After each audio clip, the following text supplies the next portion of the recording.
I felt my face contracting this way in a maniacal rage. What's in your mind at that point? The same thing that was already in my mind, do it. Do it? Yeah. It was a shocking case of teenage rage. It's a story making national headlines. Mom was killed first, then dad. This picture of Tyler Hadley taken at a party hours after he allegedly beat his mom and dad to death with a hammer. A 17-year-old who killed his parents with a hammer and then hosted a raging house party. I saw bloody sheets piled everywhere. I saw broken pictures with blood on them. He's like, look. So I looked and there's a lake there. I'm like, I'm out of here. The crime stunned parents across the country. And it all started when a dangerous idea occupied the adolescent mind of Tyler Hadley. Your mom took 36, 37 blows. Yeah, I guess so. I remember my dad running out. You hit him. He asked, why are you doing this? And I said, why not? And then I said, why not? There was blood all over the place. And I laughed at myself in the mirror. And I went about my business of just having a party.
All across America, parents try to make sense of their kids. We take pride in them, we worry about them, and in their teenage years, things happen that make us ask ourselves, what could they possibly be thinking? Today, I'm in Florida to answer an extreme version of that age-old question. We're getting an anonymous tip from a crime line in Orlando. The anonymous tip advised that he killed both of his parents last night at 5 p.m. He used the back of a hammer and that they can be found dead at this location. On July 16, 2011, in Port St. Lucie, Florida, a teenager placed a late-night tip to a local crime hotline. His friend, Tyler Hadley, had just thrown an epic party, and during the unruly bash, Hadley's parents, Blake and Mary Jo, lay dead in the bedroom. Hadley had murdered them just hours before. The media called it Tyler Hadley's killer party. Tyler Hadley used a hammer to kill his parents, then throw a party. He does face life in prison if convicted for murdering his parents. Hadley was just 17 years old when he killed his parents and invited more than 60 classmates to drink, smoke, and party just a few feet from the bodies. It's probably the biggest party I've been to this year. Like, dude, I know you're not gonna believe me. No one will believe me. I freaking killed somebody. I went by his parents' room, I saw splatter. A community was rocked. A family was torn apart. And a national conversation started about the dark reaches of the teenage brain. People on the internet are still talking about it years later. Tyler Hadley. Tyler Hadley. Tyler Hadley. A parade of mental health experts evaluated Tyler after the murders. But he was an enigma to them all, just as he had been to the numerous doctors and therapists that treated him throughout his childhood. Not a single day goes by that I don't think about my parents or my whole family. Hadley was convicted and sentenced. It is hereby the judgment and sentence of the court that as to both counts 1 and 2, the defendant be sentenced to life. 13 years later, the question remains that his parents started asking when he was a small boy years before the murders.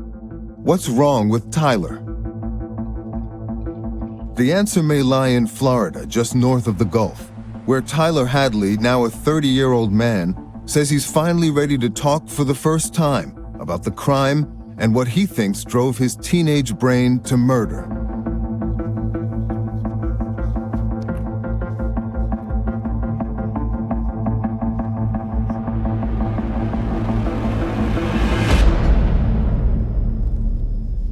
Tyler, we're here today because we're trying to understand the mindset and motivations behind your actions. The adolescent mind, if you will, is notoriously unpredictable, especially for boys. So they say. Right? Unpredictable, impulsive.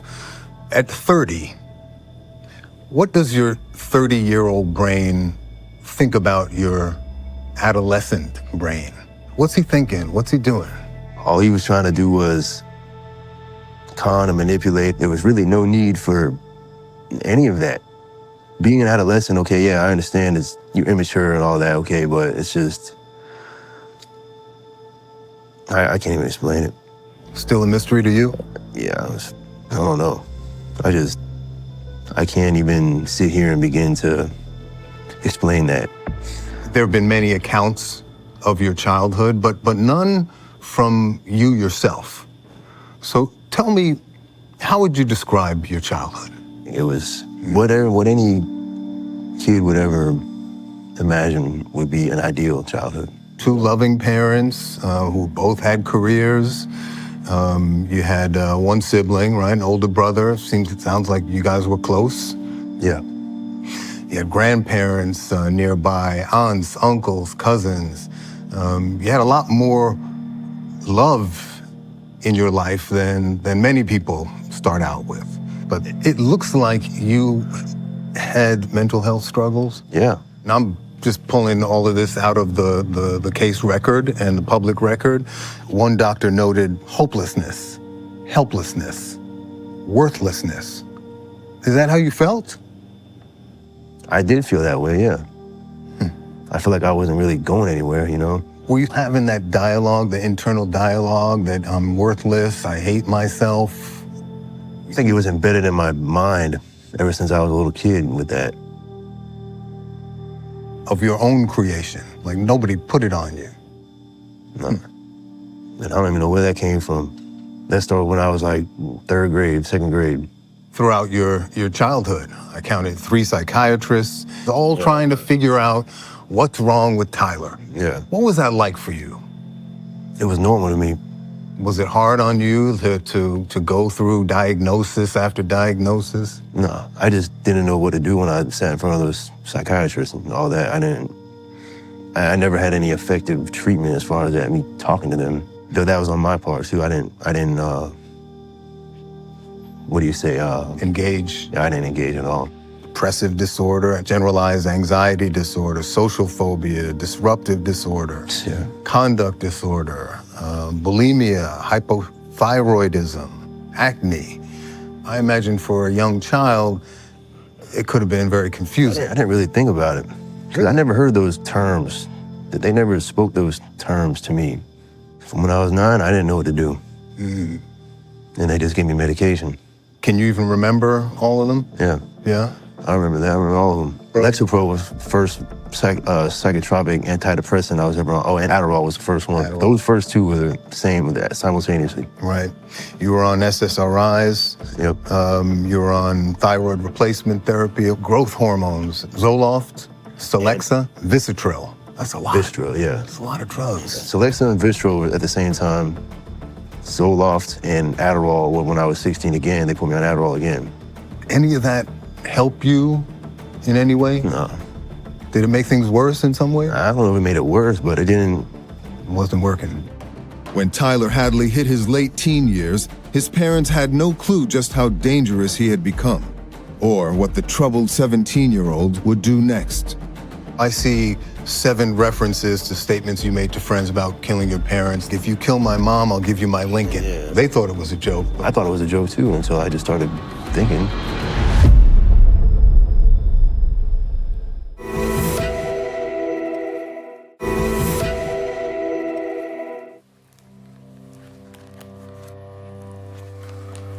Okay, this is one of the last pictures that we have of Blake and Tyler together. Probably 4 days after this picture was taken, Blake and Mary Jo were gone. Michael Hadley is Tyler Hadley's uncle and part of a close extended family blindsided when his 17-year-old nephew bludgeoned his brother and sister-in-law to death in 2011. I miss those days. They were like a model family. Tyler was just, he was like his dad was when his dad was young. He was just a little clown, always goofing around. But as he grew older, he started to change a little bit. Once he got up to the age of high school, you know, it's like some of these kids, they start hanging around with the wrong crowd, and next thing you know, he's getting in a little bit of trouble.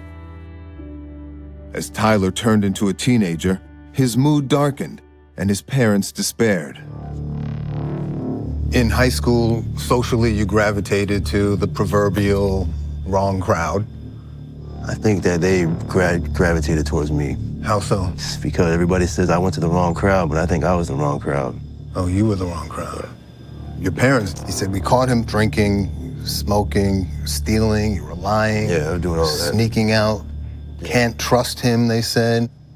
Taking their debit cards, finding drug paraphernalia. He won't tell us anything, they said. He denies everything. Yeah. We don't know his friends. He's losing weight. Yep. Well, the weight was from the Adderall. He said we caught him throwing up, but he denies it. Mm-hmm. And he said something about wanting to die.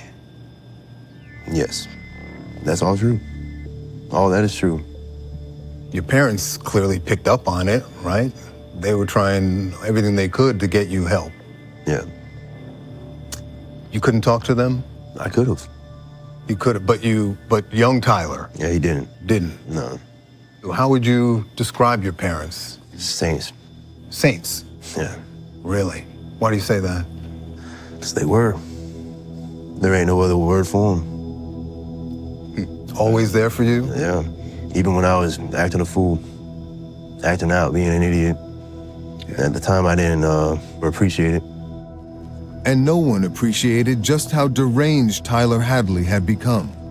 Just before he committed his attack, Blake gets a phone call from his boss. You're getting a raise, and you're no longer going to be on nights. You're going to have a standard shift of daytime only.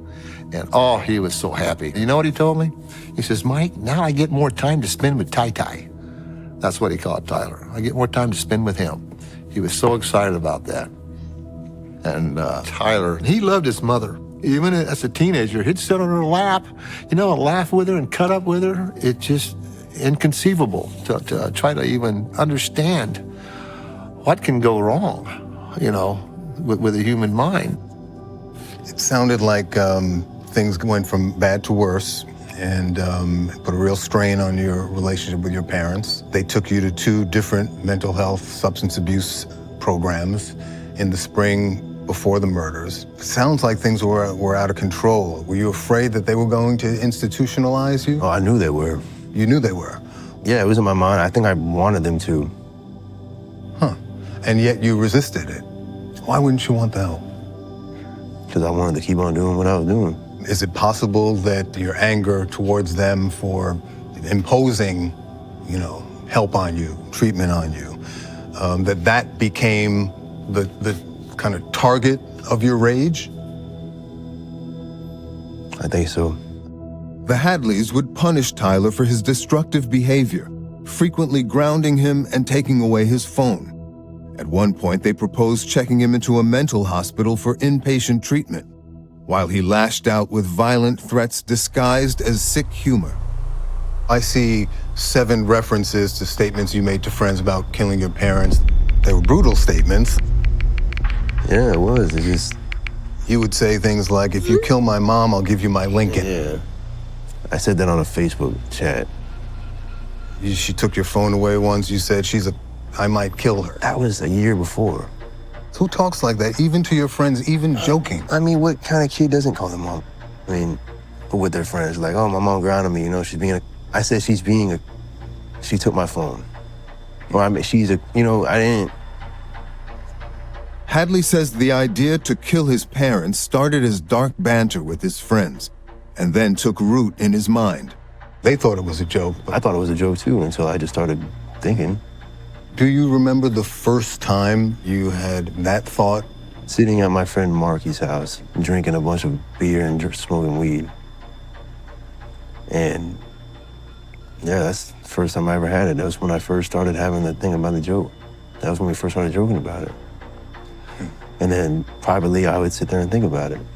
Is it possible that it became the sort of symbol of all that was wrong in your life, in your mind? Yeah, I think I latched onto it and just didn't let go of it. Hadley was no longer joking. July 15th, you're out for a family dinner. It sounds like it went well. You make a point of telling your grandma and your grandpa you love them before you leave that night. And that night, you stood over your parents with the garden shears. Yeah. Right? What's in your mind then? The same thing that was in my mind the rest of the month. Just get it out of my head, and if I relieve myself of it, then it'll be done. Get rid of them. And with them, the pressure? So I was just losing it. I couldn't get out of my head. I couldn't stop. That night, Hadley did stop himself, but not for long. Did you change your mind or just the plan? I don't know. Yeah, I mean, the thoughts didn't go away. It was that night that you told your friend your parents might be going out of town. Is that the moment that the plan took shape? I believe so. This was 2 days before. I think it was in the back of my mind. Tell me what happened that day, July 16th. The planning started early in the day, right? Can you walk me through?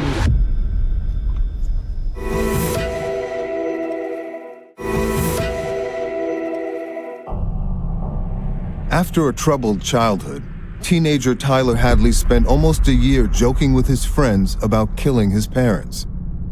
On July 16, 2011, he finally did it. Tell me what happened that day, July 16th.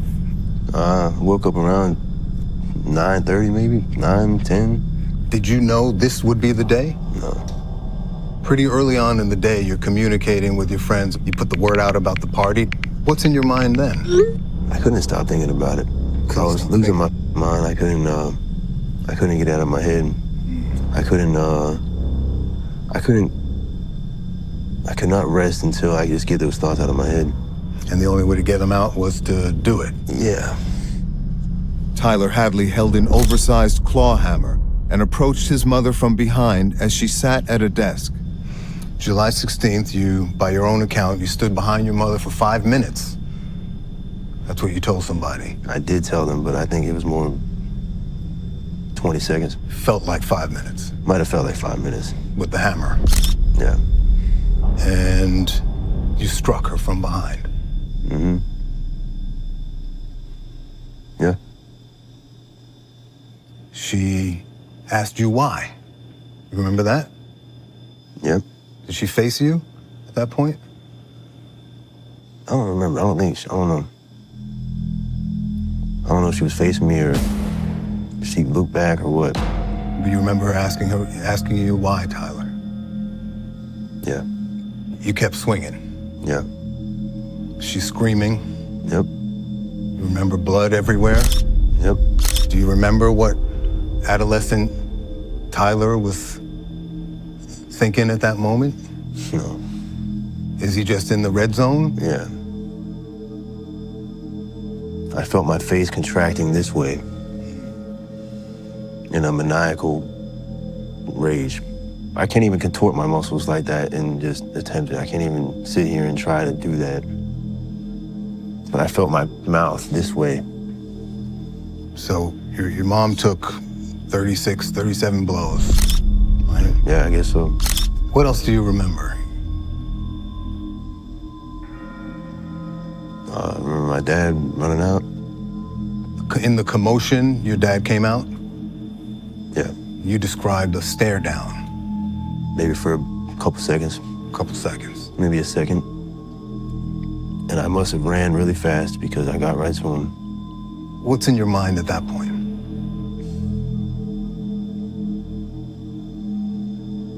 The same thing that was already in my mind, do it.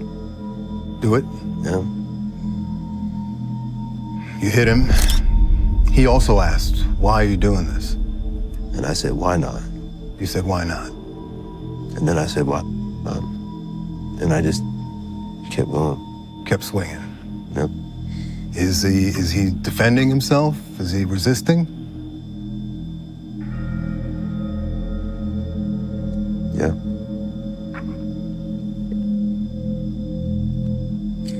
Forensics suggests that they were alive through most of the attack.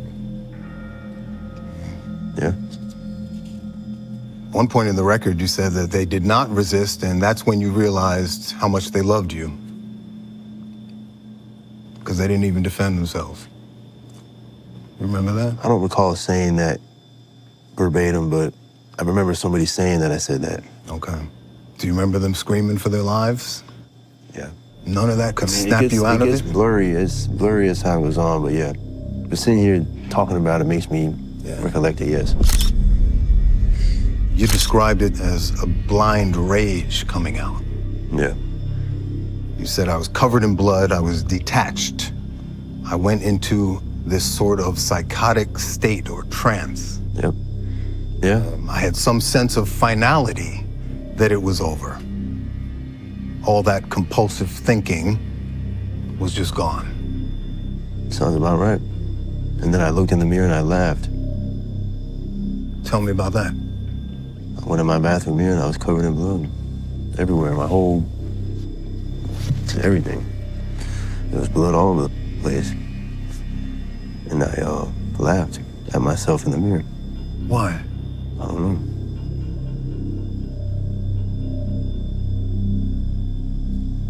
It's hard to imagine you thought it was funny.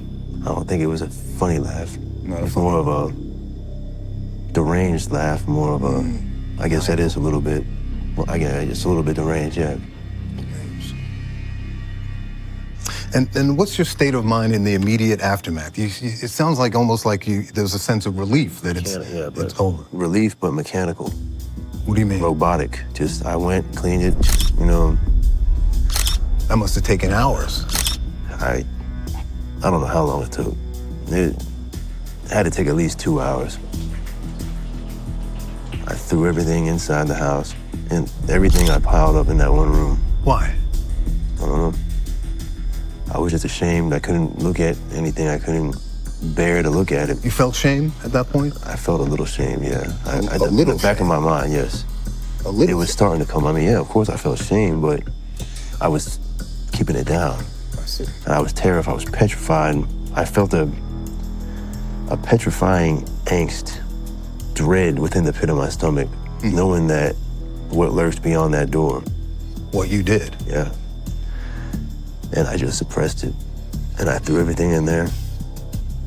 And I went about my business of just having a party.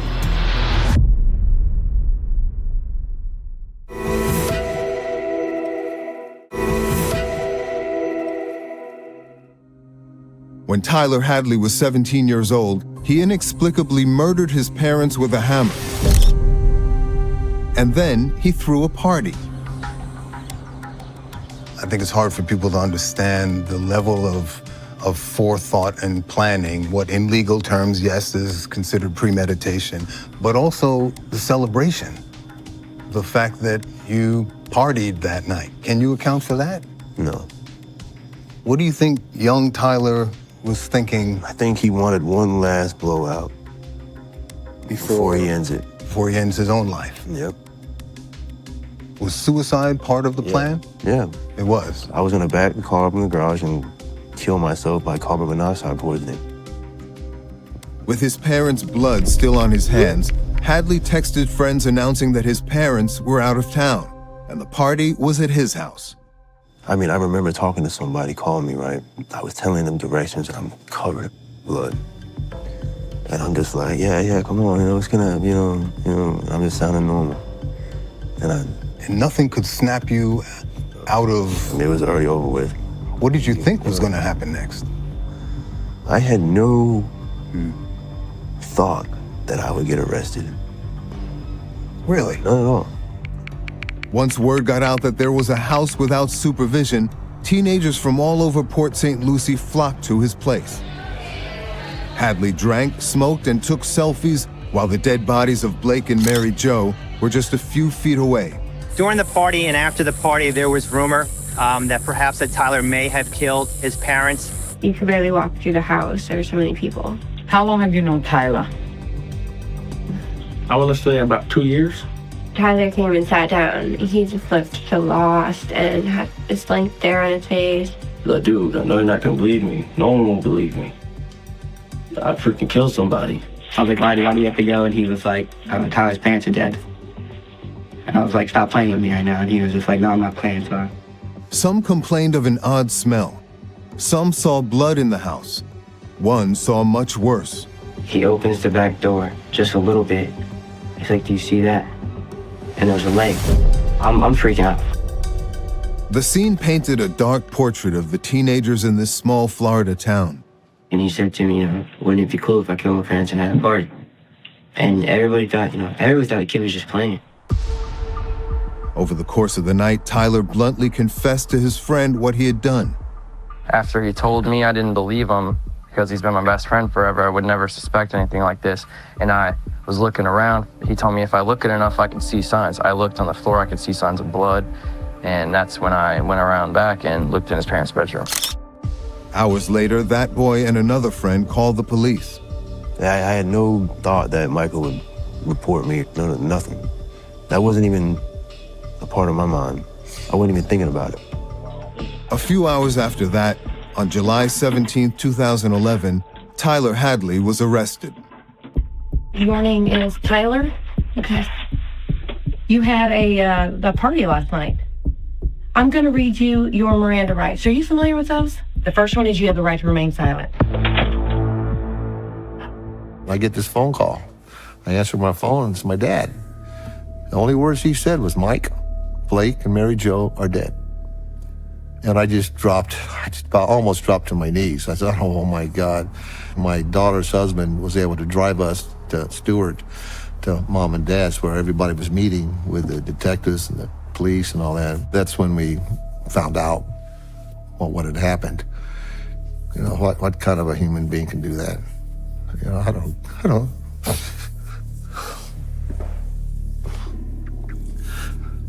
I'm sorry, who can do that to their mother?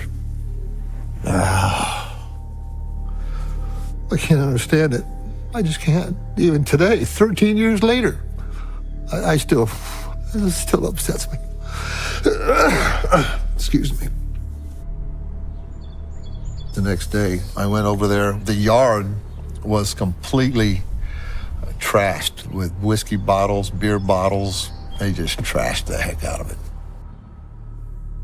I've thought about it a million times. What would I say to that boy? Why? Why in the world? You loved your parents. Was it worth it? Was it worth destroying your parents? Punishing them? Torturing them? Butchering them up? Was that fun? Teenagers, young 17, 16, 17-year-old children do some horrific things. I was the first expert to evaluate Tyler, and that would have been about 5 months after the killing. Dr. Kathleen Heide is the country's leading expert on parricide, the murder of parents by their children. She was hired by Tyler Hadley's defense to make sense of his shocking crime. As I recall, he was still 17. And Tyler was very, very immature relative to other 17-year-olds. He was at a level of a younger child where you try to figure out how you get your needs met from big people, like adults. It's fine when you're 3, 5, 7, 10 years old. Not good when you're 17. For parents, who are saying, could this be my son or daughter? What I think is important to note that what happened here with Tyler is a very, very, very rare event. But when mental health professionals get involved, that's the driving question. Why? Why would a kid from a good family with loving parents kill them? That question would dominate the criminal case and decide Tyler Hadley's fate. There's basically a debate whether Tyler is sick and treatable or irredeemably mad and or bad. Irredeemably corrupted. Which do you think you are?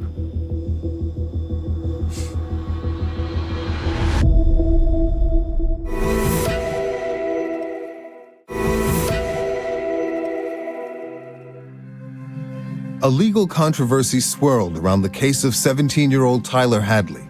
He was charged as an adult because of the depravity of his crime. But the question remained as to how he should be sentenced. Right now, the sentencing hearing for Tyler Hadley is going on. This was the result of a severely mentally ill child. He is done. No jury in the world would buy the insanity defense in this case. The state looking for the judge to issue the maximum penalty of 2 consecutive life sentences without the possibility of parole. After his arrest, several mental health professionals examined Tyler for the court, prosecution, and the defense. Hadley's lawyer hired the country's leading expert on children who killed their parents, Dr. Kathleen Heide. The very first book I wrote was called Why Kids Kill Parents, and I would estimate that I've evaluated probably about 150 individuals who've committed murder. Most of them have been juveniles. I saw Tyler on 6 occasions over the course of about 2.5 years. Tyler's case is probably among a handful of cases that really stand out as so perplexing and complicated. But we have to know why people commit crimes to stop it. In the weeks after the crime, it's believed Hadley embellished and lied during his sessions with Dr. Heide and the other psychiatrists. It's known as malingering. There's a long record of you trying to manipulate the forensic doctors, right? Yep. You, for example, told doctors you were hearing, you heard voices, you saw apparitions. Of course. Right? Was that malingering? Hell yes. Yeah, of course it is. And at the time, I mean, I shouldn't have done that, but I didn't know what else to do at the time. Right? What was the point of it? I mean, I was 17 years old. I was in a whole load of trouble. The only thing conceivable to me was, well, try to get an insanity defense and try to make it a little less hurtful on yourself. It wasn't about atoning or remorse or any of that. Your mind goes to, how do I lessen the consequences? I mean, I still felt remorse, though. You did? Of course I did. Not just for myself. I didn't just sit there and just be like, oh, I'm so, of course I felt bad for it. Of course I didn't. But do you see that it's hard to see that past all the conniving? Of course. All the lies and the lingering. What do I expect? I don't expect nothing less. I don't expect them to believe me anyways. They're not going to, no matter what I say.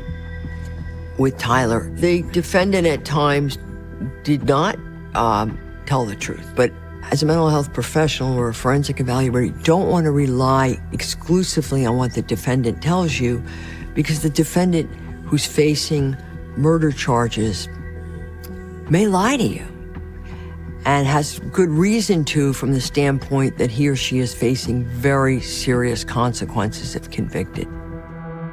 As part of her evaluation, Dr. Heide interviewed Hadley's friends and family to come to a conclusion about his state of mind. When the police cars are all pulled up after the homicides, and the neighbors, their thought was, oh my God, Tyler committed suicide. They didn't think that Tyler could have killed his parents. Tyler is a very disturbed individual with a history, unquestionably, of severe depression. And that's very important because he also has a history of obsessive thinking. The catathymic crisis could clearly apply in this case. Catathymic crisis is a rare condition and was the leading theory in Hadley's case. Let me read you the definition. A change in thinking whereby the offender believes he can resolve inner conflict by committing an act of extreme violence against someone to whom he feels emotionally bonded. Okay, and that's an actual definition? Yeah. Wow. Does that sound like it rings true? That's what it sounds like. Kind of hits it on the head. I mean, no point. Yeah, that's what it sounds like, yes. I diagnosed him as having conduct disorder. Conduct disorder is a pattern, a persistent pattern of violating the rights of others, and it includes criminal acts. It can also involve staying out all night, truant. It can progress to APD, antisocial personality disorder. So we've got an immature adolescent who he doesn't fit in. He's got these deprecating thoughts. He's basically like tortured by himself. Doesn't talk to his parents. He doesn't talk to the counselors. He tells his friends. They think it's a joke. It's just all adding up. We're just piling on one thing on top of another. There was a special hearing to decide the 17-year-old's fate. Dr. Heidi, as well as others, testified in court to help decide if Hadley's age or mental health issues should lessen his punishment. Michael Hadley attended every day. I did not see Tyler prior to the sentencing hearing. That was rough because that's when we found out things that we did not know about. There was a lot of testimonies by his friends, the things that he would do, the crazy things. I mean, it went on and on. There were a lot of things that we were unaware of. But what really was the most shocking part to me was that he had committed previous crimes. We didn't know anything about that. Michael called on the court to lock his nephew up forever. You know, I had a reporter ask me one time, what would you do if he got out? Would you take him in and come live with you? I looked at him in the face and I said, would you want him to live with you? The whole case turned on whether or not Tyler Hadley was capable of rehabilitation. I'd like to direct this to my entire family. All of you. I can apologize and make amends for the horrible acts I've done. There's basically a debate over your mental health, right? And the conviction and the sentence came down to whether Tyler is sick and treatable or irredeemably mad and or bad. Irredeemably corrupted. Which do you think you are? I think I am treatable, but not worthy of the redemption of the opportunity. I mean, I'm treatable, you know, but I don't think I deserve it. I don't deserve the opportunity, the chance? No. The second chance? No. Juveniles can change. Most juveniles, with the exception of few, are able to change, are redeemable, can be rehabilitated. So the two constructs that to me are the most important are, does the offender take accountability for his behavior, and does the offender feel genuine remorse? And I saw indications over time in both of those. With respect to Tyler. But in the case of Tyler Hadley, the judge disagreed and decided that Hadley should be sentenced as an adult to life in prison. It is hereby the judgment and sentence of the court that as to both counts 1 and 2, the defendant be sentenced to life. I do believe justice is served. I don't think he's ever going to get out of prison because that's where he belongs. You can't let him out in society. As much as I hate to say it. I wake up almost every morning and I'll look outside and I think, golly, I could see my brother throwing that football out there in our big yard out there with me. You know, I mean, everywhere we go, every time we do something, it reminds us of my brother and Mary Jo and the kids. You're constantly being reminded of it. So you never get rid of it, but you just learn how to deal with it. After all those psychiatrists and forensic doctors that examine you, Tyler, why do you think you killed your parents in the end?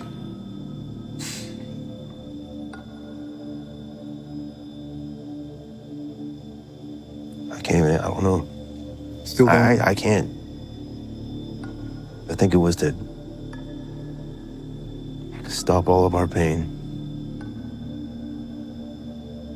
To stop your pain? All of our pain. Theirs and yours? Yeah. And other than that, I can't even sit here and answer that with any clarity, with any reasonable guess. I can't. It's still not clear to me. There was that one thought that it just kept on going. And if I didn't have that thought, then I wouldn't be sitting here talking to you right now. That one thought? Yeah. You're trapped in it? Yeah. Is it gone for good? Yeah. Have you had any other? No. Like other violent ideations? Yeah. No. Never? No. Do you still hate yourself? Yeah, I do. I really do. It's different though. It's different? Yeah. How so? Because all that was superficial when I was a kid, and now I actually have a reason to. Now you have a reason to? I really have a reason to now. As a kid, you didn't have a reason to, but now you do. Now I do, yeah. I definitely do. You take full responsibility? I do. Yeah.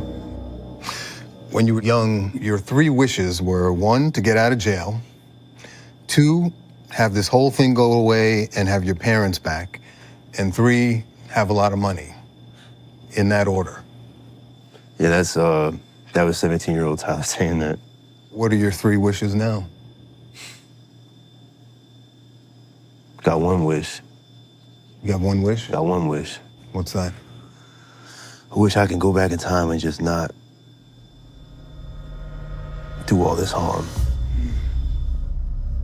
No, nobody in this world loves you like your parents, all of us, right? Right. If you had killed anyone else, it would be your parents visiting you every week. And of course. You know that, right? Yeah, of course. But you got rid of those people. Yep. Do you miss them? Yeah. You do? You love them? Yeah. But it doesn't wash away all that, you know, no matter what I do. Thank you for your time. Is it? All right. Thank you. And with that, my time with Tyler Hadley was up. I was the latest in a long line of people who've tried to make sense of this extraordinary crime and the boy behind it. But I found a man just as mystified by his teenage self and how he let a thought that started as a joke annihilate his family. And that thought would remain with me for a long time.